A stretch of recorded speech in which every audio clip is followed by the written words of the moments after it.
تھوڑا سا وہ بھی میں آپ کو تھوڑا سا روحانی طور پہ اور لذت والا ذکر، ظاہر ہے تو بظاہر تو یہ ہے کہ اصلاح کی بات ہی ہو رہی ہے نا، لیکن قرآن مجید رمضان المبارک میں نازل ہوا۔ قرآن مجید کیا ہے؟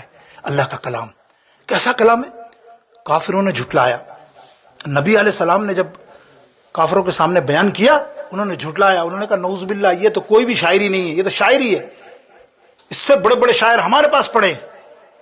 تو انہوں نے کیا کرا، پورے عربستان میں اعلان کر دیا کہ لاکھوں دینار یہ دیں گے تم کو انعام، اس کا مقابلہ کرو۔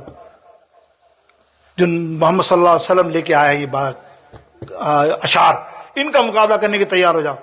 چن چن کے دنیا کے بیشتر علاقوں سے صرف 10 سے 8، میں نے 8 بھی پڑھا 10 بھی پڑھا، 10 فصیح و بلیغ، فصیح بلیغ سمجھتے ہیں نا، انٹلیکچوئل ہائی لیول کے، جو فی البدی شعر کہنے والے، تم کو دیکھیں شعر کہتے ہیں، اور اتنا اعلیٰ شعر کہیں کہ وہ مشہور دنیا میں، ان 8 کو بلایا کہ بھئی اب مقابلہ کرو ان کا۔ بولے کوئی مسئلہ نہیں، یہ تو کیا ہے، ارے ہمارے سامنے ٹھہریں گے۔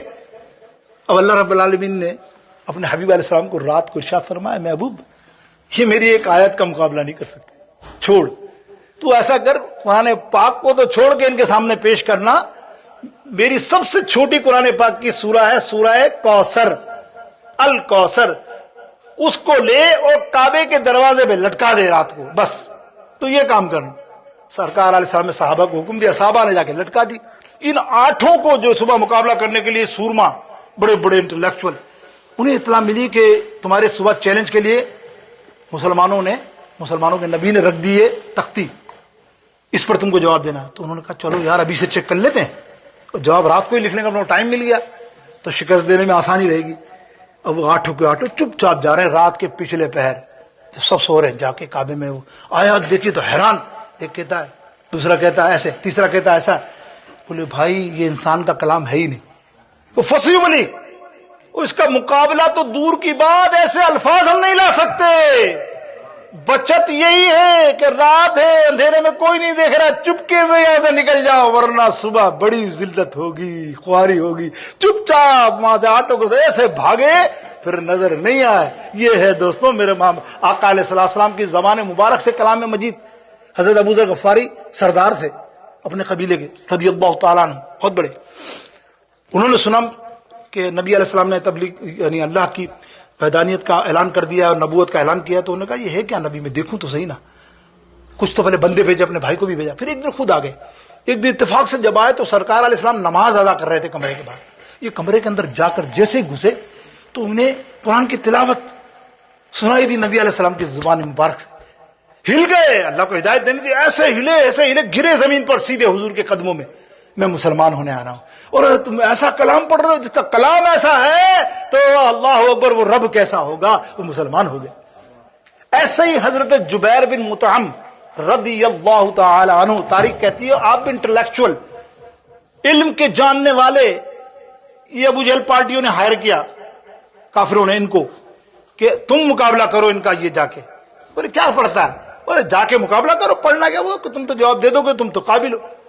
اللہ حضرت جبیر بن مطعم پہنچے تو نبی علیہ السلام کے دربار میں پہنچے، باہر اندر سے حضور علیہ السلام قرآن مجید کی تلاوت فرما رہے تھے۔ حضور کا پڑھنا پھر دیکھا نا آپ نے، حضور علیہ السلام کا قرآن پڑھنا ہو اور سامنے بدبختی ہوگا ابو جہل جیسا نا، اور کون جو نہ مانے۔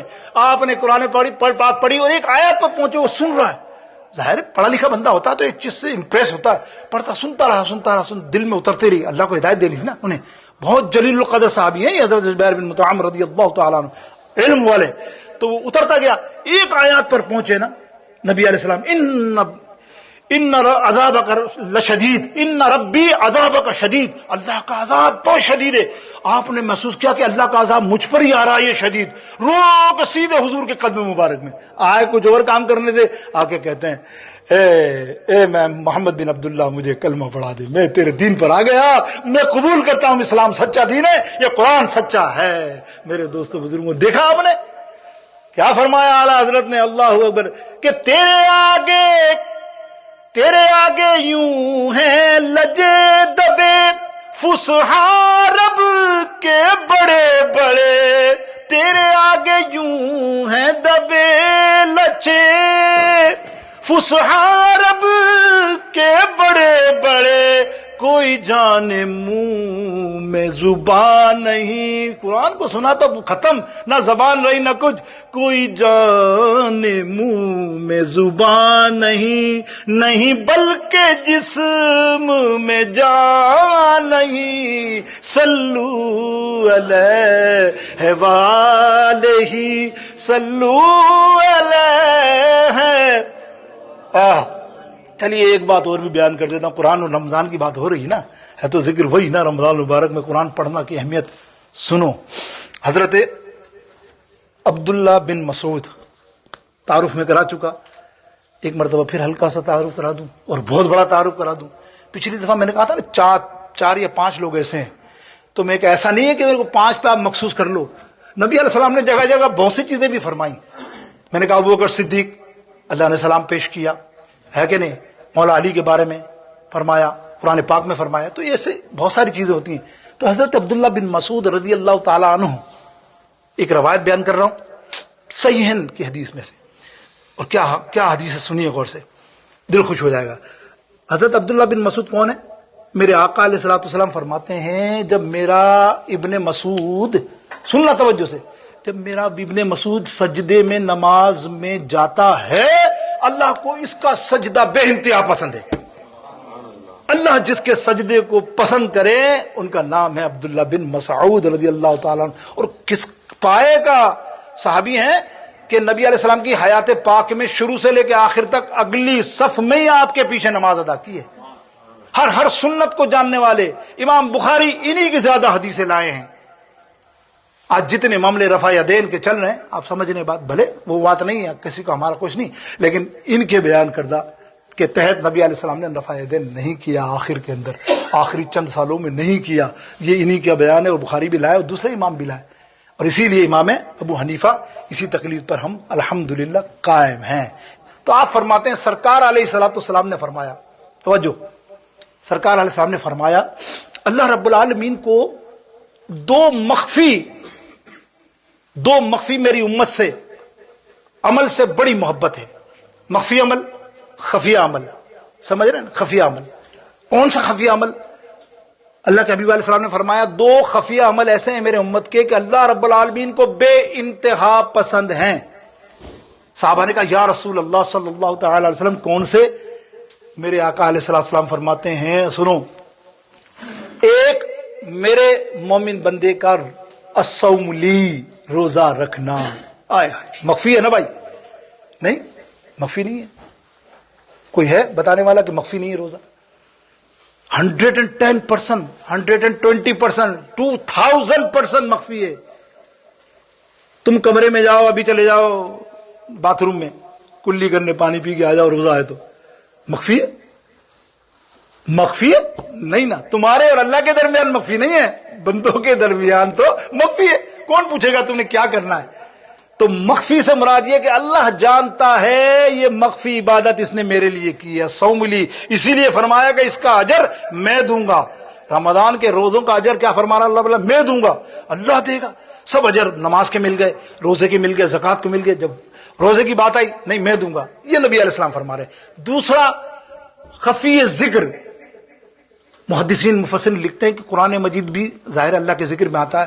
رمضان مبارک میں کثرت سے ذکر کرنے والا، میں نے ابھی بتایا سارے کام چھوڑ دو، موبائل پہ الٹی سیدھی چیزیں دیکھ رہے ہو، پڑھ رہے ہو، نہیں یار یہ تھوڑا دنیاوی چیز بھی تو تھوڑی سی پڑھنی چاہیے نا، چھوڑ دو اس رمضان میں. اگر تم بہتر چاہتے ہو اٹھاؤ قرآن، شروع ہو جاؤ، جتنے قرآن مجید پڑھ سکتے ہو، تفسیر سے پڑھ سکتے ہو تو بہت اعلیٰ، ورنہ ثواب کی نیت سے بھی پڑھ سکتے ہو تو اللہ اس کا اجر. یہ مخفی ہے نا، یہ آپ اللہ کے درمیان. ذکر اللہ، ایک تو ذکر اللہ مجمع میں ہوتا ہے، ایک ہوتا ہے خفی، خلوت میں، تنہائی میں. وہ اللہ جانتا ہے کہ تم نے کیا ہے، بندہ نہیں جانے گا کوئی باہر کا. اللہ کی تسبیح پڑھتے ہو، تسبیح تحلیل کرتے ہو، وہ بھی اللہ جانتا ہے کہ تم نے پی. دکھاوے کے لیے تو نہیں کرتے کہ میں نے آج 1000 تسبیح پڑھی، 2000 پڑھی. اللہ کے حبیب علیہ السلام فرماتے ہیں کل دیکھو، کل حشر کا میدان ہوگا، سارے پریشان حال، جس میں پارسا بھی نیک بھی سارے اپنے حساب و کتاب کے لیے پریشان ہوں گے قیامت کے دن، روز حشر. اتنے میں سارے لوگ دیکھیں گے کہ نور والے فرشتے کچھ گروہ کو اپنے ساتھ لے جا رہے ہوں گے. اب نور والے فرشتے تو نور والے فرشتے ہیں نا، نہیں سمجھے؟ اگر اندھیرے میں تمہیں کہیں لائٹ نظر آ جائے تو تم چوکو گے نہیں یار یہ لائٹ کہاں سے آ گئی. وہاں تو اندھیرا ہی اندھیرا سمجھو نا یار، وہاں کیا معاملہ. اف، یوم قیامت کا منظر اللہ رب العالمین یوم حشر میں آسانی عطا فرمائے، وہاں تو سختی سختی ہے. اور وہ لے جا رہے ہوں گے ان کو جنت کے اندر، فرشتے یہ چونکیں گے یہ کون ہے. جیسے عوام میں ہمارے ہوتا ہے نا کہ بغیر لائن توڑے کوئی آگے چلا جائے تو آدمی شور مچا دو، بھائی لائن میں ہم اتنی دیر سے لگے ہوئے ہیں. وہ کہیں گے ہم اتنے عرصے سے کھڑے ہیں اور یہ بغیر حساب و کتاب جنت میں جا رہا. یہ کون ہے جو بغیر حساب و کتاب جنت میں جا رہا؟ ارشاد ہوگا اے بندو یہ وہ لوگ ہیں جنہوں نے دنیا میں دو مخفی کام کیے. میں نے کہا تھا نا الصوم لی، جو روزہ رکھے گا روزہ میرے لیے ہوگا. اس نے میرے لیے روزہ رکھا اور کیسا رکھا؟ تقویٰ کے ساتھ. تو میں نے کہا میں اس کا اجر دوں گا. اس کا اجر یہی ہے ان کو بغیر کسی حساب و کتاب کے جنت میں داخل کر دیا. اللہ اکبر. دیکھا حساب کتاب. اور دوسرا خفی ذکر کرنے والوں کا بھی میں نے کہا